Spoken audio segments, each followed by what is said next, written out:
A family's serene beach vacation turns to chaos when their doppelgangers appear and begin to terrorize them.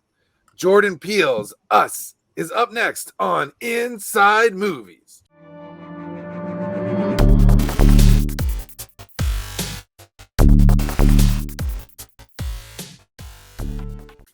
Hey guys, welcome to Inside Movies. My name is George Michail. I'm a comic book maker. Today we're talking about Jordan Peele's Us.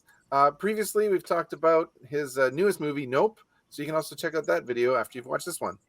Today, I'm joined by Editor-in-Chief of Merc Publishing, Murphey, novelist Andrew Buckley, and writer-illustrator GMB CHOMICHUK.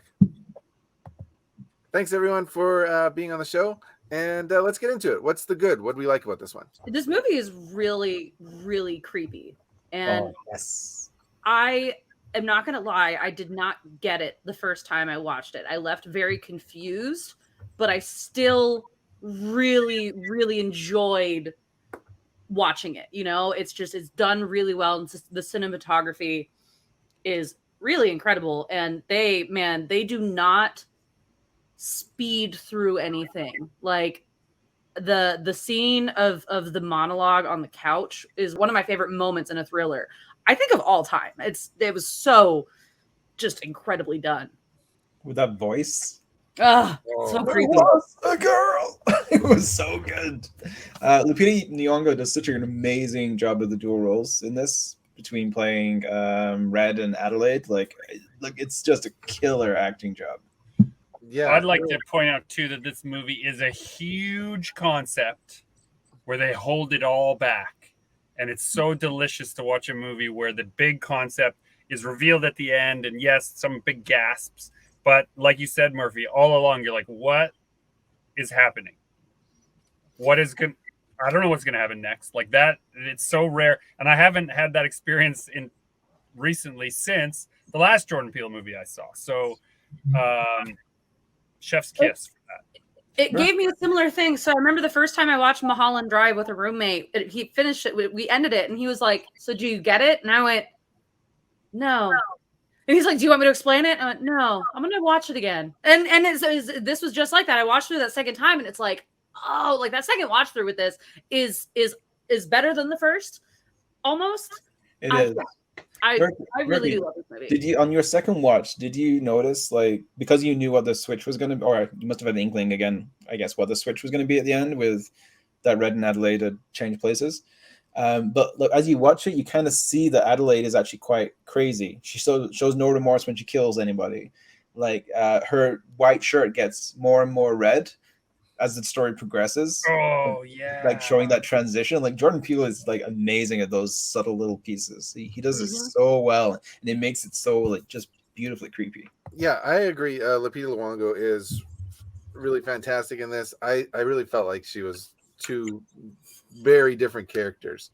And even like almost a physical transformation too. Just like they look different, they sound different. These are two different people.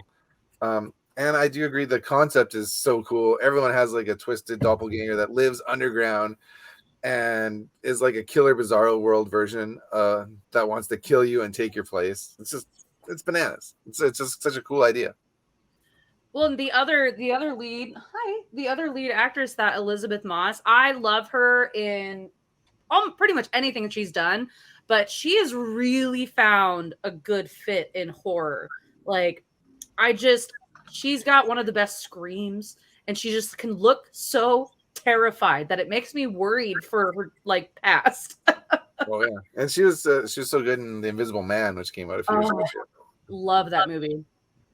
I also really loved like the mixture of like humor and horror. I think they really pull it off like really nicely. Like it's like there's these horrible scenes, but the above world family is so relatable. I love like when she finishes her monologue on the couch and Dad goes, "You can take my boat, I don't care," and the daughter says, "No, Dad, no one wants your boat." It's like that was such a real like kind of dad and daughter moment of like, "Shut up, Dad." Like, yeah, you're missing it. Okay, you guys unpack something for me because you even have seen it twice. This idea of the tethered, right? That name, the tethered, beyond them just being tangentially connected as a double, is there a meaning layered in there that I'm missing? I feel like there is, just because everything about the Jordan Peele movies I've seen so far have so much to unpack. Everything was supposed to have paralleled with Alice in Wonderland. So the presence of the rabbits, the white rabbit, the Hall of Mirrors was supposed to be taken through the looking glass. The Tweedledum and Tweedledee was supposed to be like the duality thing. Like it was all supposed to be kind of a nod in that direction. The red suits they all wear was supposed to represent the Queen of Hearts. Like I think that was all supposed to be, you know, some kind of symbolism attached to Lewis Carroll's work. But like a tether is supposed to hold us down, right? Like stop us from like disappearing in a flight of fancy, right? And they do the opposite in this. It's like really the most horrible part of you is still connected somehow. I loved it, but I definitely want to see it another time. Peel back the skin, no pun intended. I highly, highly recommend a second watch to anyone who has maybe just recently watched this because Nope just came out. But it really does. You feel like you will understand things in it and just catch little things, so many more than you would with a regular, just any other regular movie. But for me specifically, I think what I really missed at the end was the fact that they were switched. Like that just didn't click, and so the clone that is leading all of these clones out to find their doppelgangers, like there's a reason that she is able to do this, whereas all the other ones are really just these like dumb clones. It's the fact that she does have that above world, brain, and she's just been trapped down here. Like, I don't know how that didn't really click the first time, but I definitely get it now. Like, so this movie and all of Jordan Peele's movies have been written fantastically. And if you'd like to improve your writing skills, I recommend checking out Wordsmith Academy. Andrew, can you tell us a little bit about that? Yeah, man. Wordsmith Academy is an online writing school that helps guide writers through the writing process, no matter what discipline of writing they're going through, whether you want to be novel writers, screenwriters, if you want to do content writing, if they want to write poetry.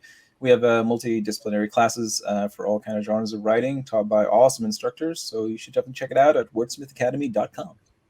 Yeah, man. And I've included a link in the description of this video. So click that link and go check out Wordsmith Academy. Okay, let's get into the bad. What did we not like about Us? So I love this movie. I have to preface this by I love this movie. I saw it the first time and I left the theater. I was like, that is the most amazing thing I've ever seen. It's amazing. And then I thought about it for 3 hours and I came up with like 100 questions. And so I went to see it again in the theater and I still had a lot of the same questions. Some of it just doesn't make sense. The above and below doesn't make a ton of sense. Yes, they're tethered. How are they surviving down there? Are they literally just eating rabbits this whole time? There were some just logistical issues I had with it. I mean, how can the tethered act out everything that's happening above? I'm going to push my spectacle up, Andrew. I'm going to push my spectacles up. Go on. Give it and a I'm shot. going to point out that Alice in Wonderland is filled with, technically, I mean, like there's quotes around this, nonsense. It's a genre unto itself. Nonsense. So if it's referencing Alice in Wonderland, then it's not intended to make sense, those elements.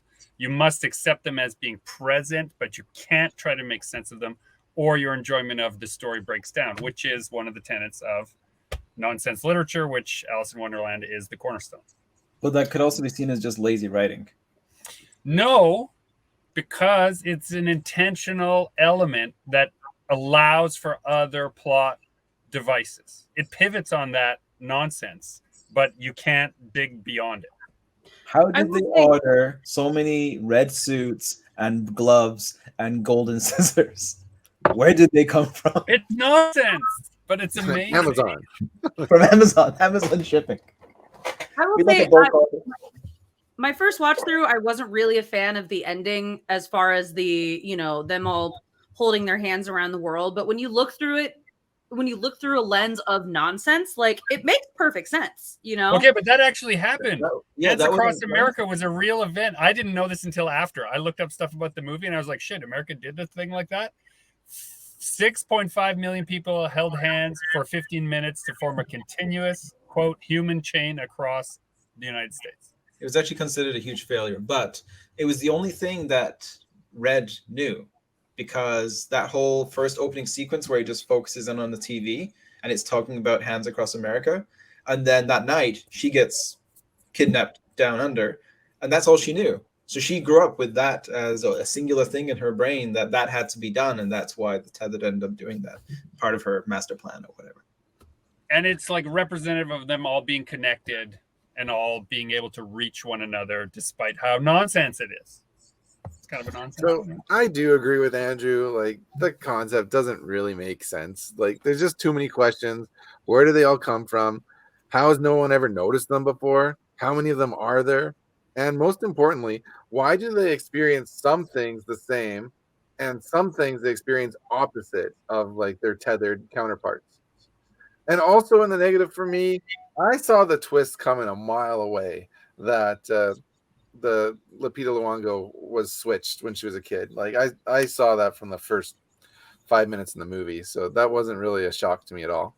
Yeah, I agree with you there, George. But I didn't find that to be quite a negative. I just thought it would play out in some interesting way, which it did. But yeah, they did telegraph it. The fact that that's supposed to be a gasp didn't feel like that much of a gasp, but everything else was pretty cool. See, I didn't think it was supposed to be a gasp, because I thought they were displaying that throughout, at least from when she does her monologue on the couch. Then it seemed kind of obvious that, oh, there's been something transitioned here, something changed. Okay, let's get into the skinny. Let's give our final grades for us. I will give it 5 gold pairs of scissors out of 5, because this is one of my favorite horror movies. I love this movie. It's my favorite of Peele's as well. Oh, really? Yeah, even beats out Nope for me. Come on, no way. It's not a note beater. Okay, I'm going to give it 5 million out of 6.5 million people across America linking hands. Only because it's not as good as Nope, but I was so thrilled to have had it to watch after Nope. It was so good. Was it just people in America? Because you did what I did, but I was going to do the whole world. So there's not these people for the entire world. It's just America? I think it was just America. Huh. Well, I'm going to give it 3 out of 4 family members. No, that's not high enough.